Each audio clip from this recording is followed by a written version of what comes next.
Mathangi video sing yengnabagidamagta subscribe tawbiramu amasung bell button nambiramu. Suksoi soina paisa phangliba application ama oriba free bitcoin case hariba application ja ai personal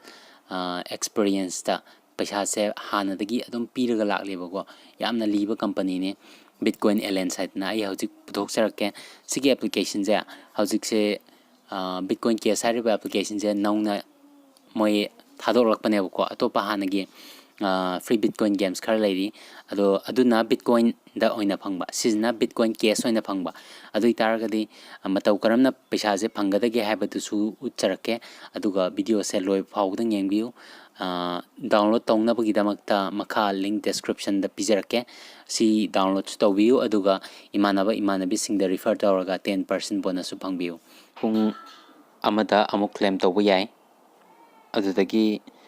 bonus claim sidi adum panakoina num claim tawba yai bako ado id pung amagi claim je amuktang tawe ado hapta amada aigi satoshi mathakta lairije ko 18,924 satoshi bcs bitcoin case haine bako sije ado mai paisa je kayam sage haibdu su yengmina si adu hourly claim available ja sida hansang laga kaya phawa claim to ya ge to pet yengs si sange aduga spin prizes sida spin je ani rak free de pigani bako si ani je ung laga yengs sidagi sida bb na asawa lairi singja silver machugi sigi sida white ja si sida sangla kanda power ba adu itari mathaki mayai da lairiba gold color gi b asawa ma chongli ja sida mu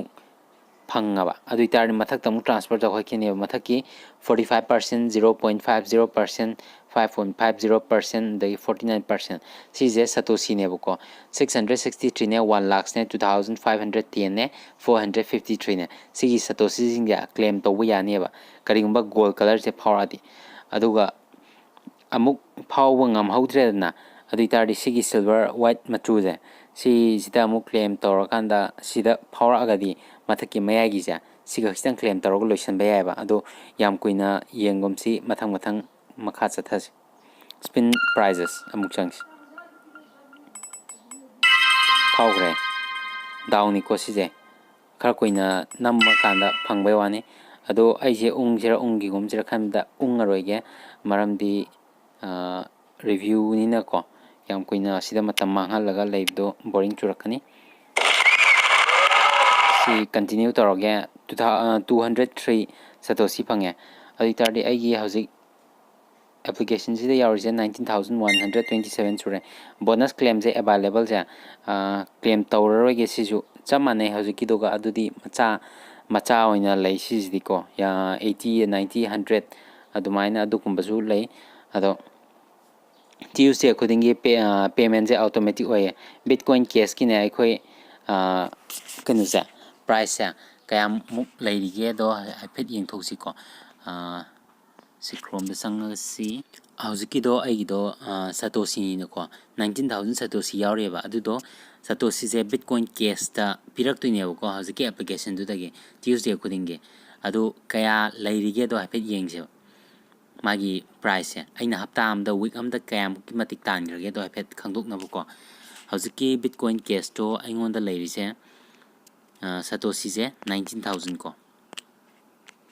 okay sangaji yam toina aina changba ngamdabagi ne ko hen tanba ngamba su yaiba ado bitcoin case si 0.038 sumaina lay web ta search tawje muko cbch2 karida mon thok lakadama